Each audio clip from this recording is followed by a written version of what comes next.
أعوذ بالله من الشيطان الرجيم. بسم الله الرحمن الرحيم. الصلاة والسلام على سيدنا محمد وعلى آله وصحبه أجمعين. أما بعد، السلام عليكم ورحمة الله وبركاته. walaalyaal aad baan idin salaamayaa. salaan kadib kusoo dhawaada sheekadan maanta.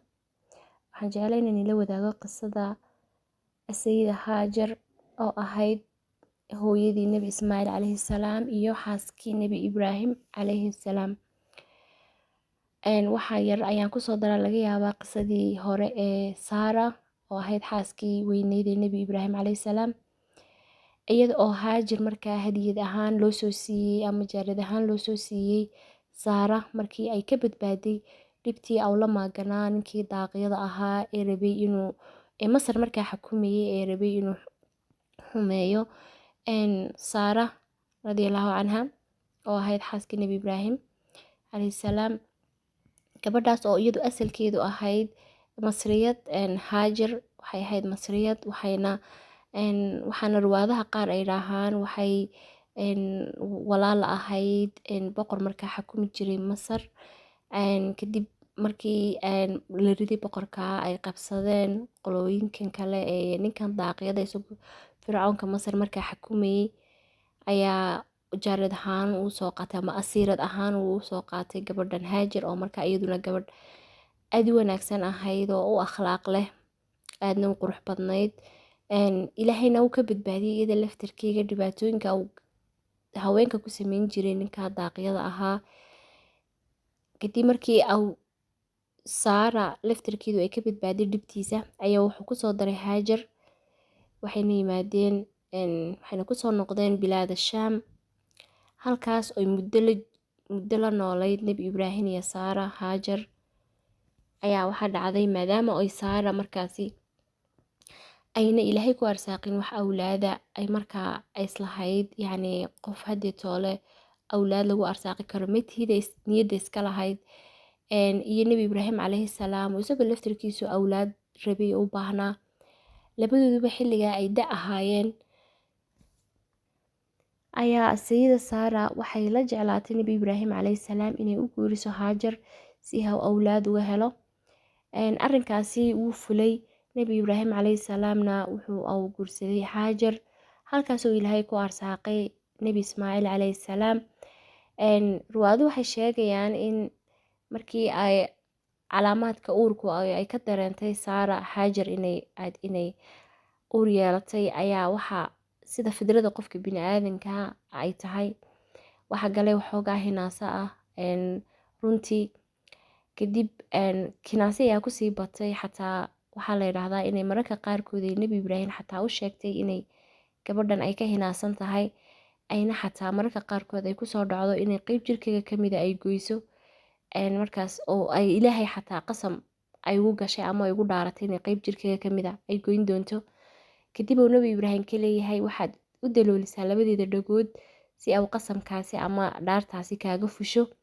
kadib waxay sameynaysaa inay labada dhagood ay u daloolinayso, waxaana la yidhaahdaa haajar waxay ahayd gabadhii ugu horeysay ee dhegaha loo dalooliyo ama loo duro ay ahayd, saas ayay ku bilaabantay ayaa la yidhaa.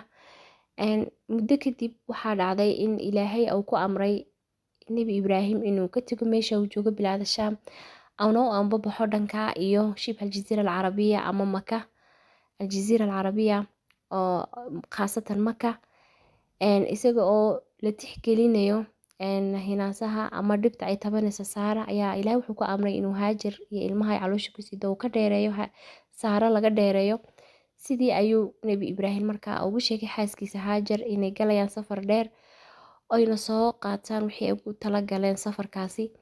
sidii ayay ku tegeen maka oo markaasi ahayd dhul aad iyo aad abaar u ah oo biyo aan lahayn oo dhul iska lama degaana ayaa ay tegeen, halkaasi oo beedka ilaahayna ka taagnaa oo kacbadu ay ka taagnayd, iyadoo xilligaasi la dhisayo nebi ibraahim iyo nebi ismaaciil calayhim assalaam. markuu nebi ismaaciil weynaado oo ilaahay ku amray inay dhisaan oyna isla dhisi doonaan, balse markaasi au jiray beedkaasi haajar iyo nebi ismaaciil oo yar oo markaa aad u yar ayaa oo markaa yacni waxoogaa un jiray ayaa waxaa dhacday in nebi ibraahim iskaga soo noqday oo bilaada shaam kusoo noqonaysay oo dacwadiisii usii wado iyo wixii ilaahay risaaladii loo soo dhiibay inuu diintii fidiyo.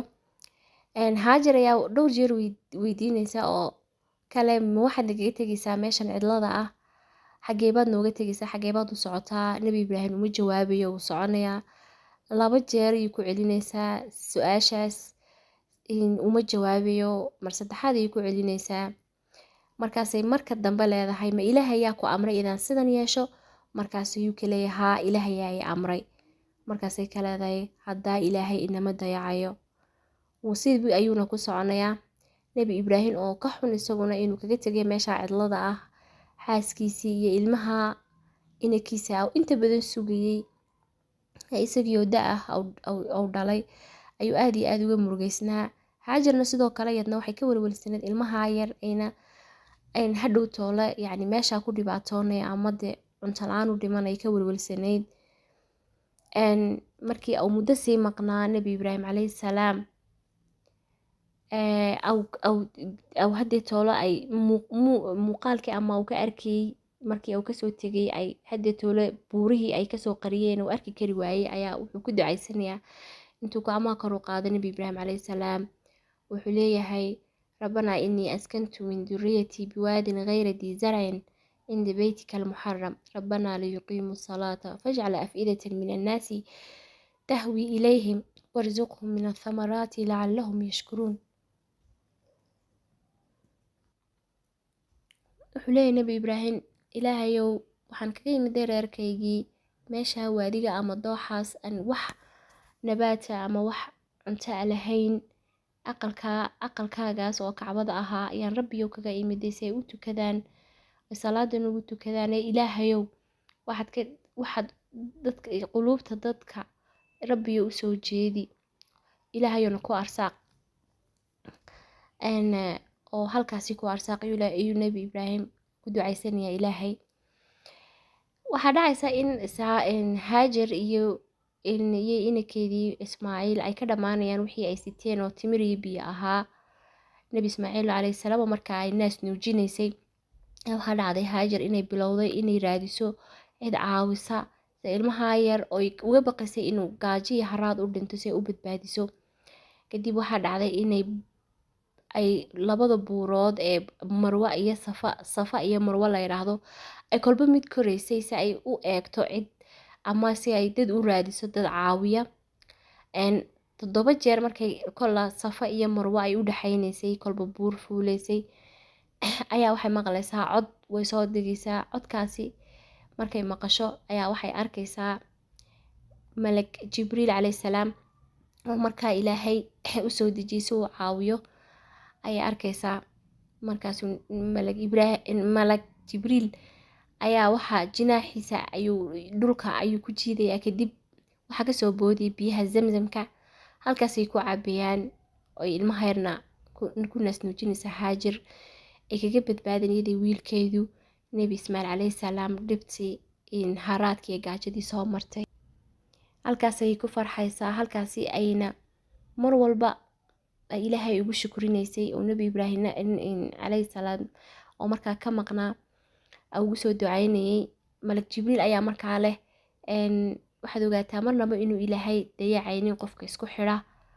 halkaasi ay markaa ku noolaanayaan oo biyahana ay ku cabayaan. meeshaasoo looga baran markaa inay biyo yeelato ayaa waxay qabiilada qaar ay arkayaan shimbiro kusoo ururaya, markaasay ogaanayaan meeshaas inay biyo jirto. waxay u imanayaan Haajar iyo wiilkeeda Nabi Ismaaciil calayhi salaam, markaasay ay ka codsanayaan inay la degaan. qabaayil la oran jiray Jurhum oo carab ahaa ayaa markaasi la soo degaya, halkaas ayayna la degayaan ay kula noolaanayaan. halkaasi iyo Nabi Ismaaciil calayhi salaam oo markaasi ku weynaanaya awna ka guursanaya markaa qabaayilka carabta ahaa. Nabi Ismaaciil waxa weeyaan awowga Nabi Maxamed calayhi salaatu wasalaam oo Nabi Ibraahim ayuu kasoo tafiirmay Nabi Maxamed calayhi salaatu wasalaam. awowgiina waa Nabi Ismaaciil. halkaasay kasoo tafiirmayaan carabtu. halkaas ayaa markaa dambe xataa markuu weynaado Nabi Ismaaciil calayhi salaam ay saana ku dhisayaan xataa beytallah oo ah kacbada. waxay ku geeriyoonaysaa Haajar ilaahay ka raali noqdee Maka, waxaana inankeedu ku garab aasayaa Baytullah al-Xaraam ayaa lagu garab aasayaa, Kacbada lagu garab aasayaa. wuxuuna ilaahay mar walba ku abaalmariyey in markay geeriyootay intaasoo sannadood kadibna ilaa maanta marka xajka la tago dadku ay u kala ordaan labada buureed ee Safa ama Marwa oo mid ka mid ah shacaa'irta xajka, in marka xajka la tago taasuu ilaahay ku abaalmarinayo. Haajar waxay tusaale u tahay gabadha muuminada ah, hooyada wanaagsan, zawjada wanaagsan ee amarka ilaahayna qaadatay. runtii iyadoo halkaa lagaga tegay dhul qaaxila oon waxba lahayn, haddana niyadeeda ilaahay aaminsanayd eena tiri ilaahay nama dayacayo. 9 jir ayay ku geeriyootay, waana ayeeyada nebi maxamed calayhi salaatu wasalaam, iyo halkii ka tafiirmeen carabtu. intaasaan kusoo gabagabeynayaa qisadeeda. dhammaanteen qiso kale ku kulmayno. waxaan ilaahay salaamu calaykum waraxmatullahi wabarakaatu.